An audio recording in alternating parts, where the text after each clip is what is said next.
All right, so today we're doing a deep dive into something a little different. Yeah, a little bit more lighthearted, maybe. Yeah. We're going to be looking at a list of things that supposedly every German knows. Mm-hmm. And this is from the website, the Top 10. So, Okay. You know those lists that are like yeah, all crowdsourced and kind of fun. exactly. Yeah. So we'll see what the wisdom of the crowds has come up with when it comes to Germany. Yeah. It's kind of random, but I think it could be fun to kind of pick this apart and see what we find. I think we can pull out some interesting stuff from it for Yeah. sure. Yeah. And maybe some surprises along the way. Yeah, absolutely.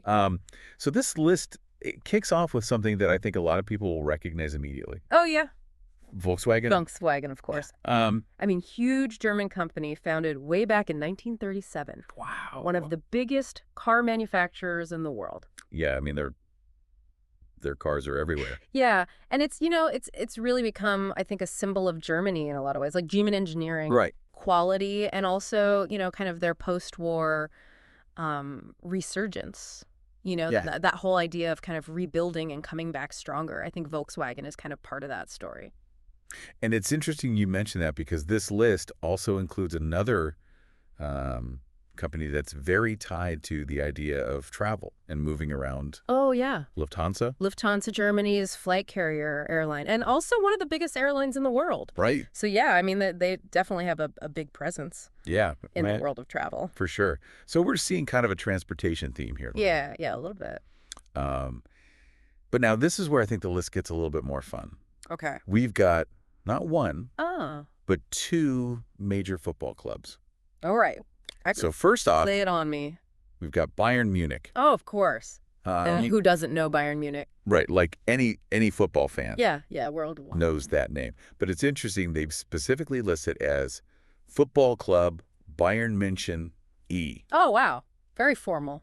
Very formal. Yeah. Um, Like no cutting corners there. yeah, got to get the full name. Full official name. And then alongside Bayern Munich, we also have Borussia Dortmund. Oh, yeah, another huge club. And this one I think is really interesting because apparently their name comes from a beer.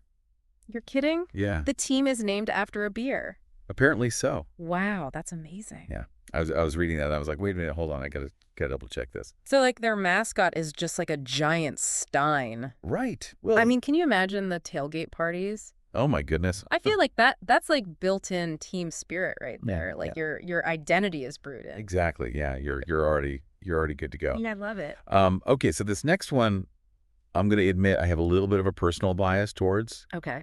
um, because who doesn't love a good gummy candy? Oh, I mean, come on now. Everyone loves a good gummy candy. And Haribo is on this list. Ah, Haribo, of course. And the comment next to it is, I love Haribo.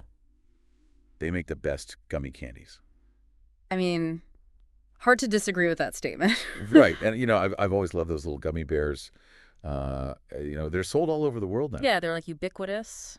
Yeah. But they're originally from Germany. Yeah, that's right. Um, and I don't know, there's something kind of fascinating about how, something so simple Mm-hmm. can become this international symbol. Yeah, and I think it speaks to, the power of something that's just purely enjoyable. Right. It transcends cultures, it transcends language. Everybody loves a good gummy bear. Absolutely. Yeah. Now, the list does take a little bit of a heavier turn when it gets to Adolf Hitler and the Nazi Party. Yeah, I mean, obviously those are, really dark chapters in German history. Right. And it's, I think it's significant that they're included here because it shows that, those are things that Germans are aware of and that they're, trying to grapple with and learn from. Yeah, they're not shying away from that history. Exactly. And along those same lines, the list also includes the Berliner Mauer. Oh, the Berlin Wall. Yeah, which was, such a powerful symbol of division. Yeah, for decades, it was, this physical manifestation of a divided country. Right, and a divided world in a way. Yeah. And it's interesting how those two entries, Hitler and the Wall, they kind of bookend this period of intense struggle and change in Germany. Yeah, it definitely makes you think. Now, there are a couple of terms on this list that I wasn't familiar with. Oh, yeah. One is Schlager, Schlager. and the other is Netto. Okay, so Schlager is a type of German pop music. Okay. It's kind of like their version of easy listening, I guess you could say. Okay. A lot of catchy melodies, often with very sentimental lyrics. Okay. And then Netto, that's a supermarket chain. Okay. Yeah, one of the most popular ones in the country. So we've got one high culture, one everyday life. Exactly. Yeah, it shows you the range of this list. Yeah. You know, from global icons to things that are just part of the fabric of everyday life in Germany. Yeah, for sure. And then last but not least, we've got Lederhosen. Lederhosen, those traditional Bavarian leather breeches, Yeah. often associated with Oktoberfest. Right.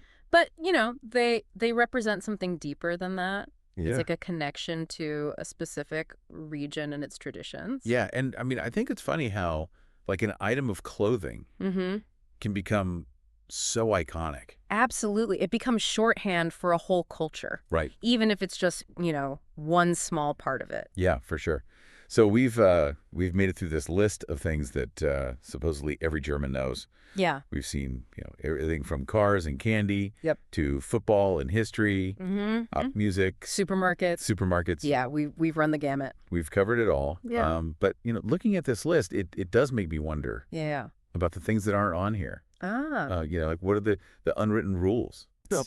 The shared values. The unspoken understanding. Yeah, like what are the things that, maybe aren't as tangible or as easy to list out, Right. but that really define the German experience? Yeah, I think that's the real deep dive. Yeah, that's the stuff that I think is really worth pondering. Absolutely. So what do you think is missing from this list? Yeah.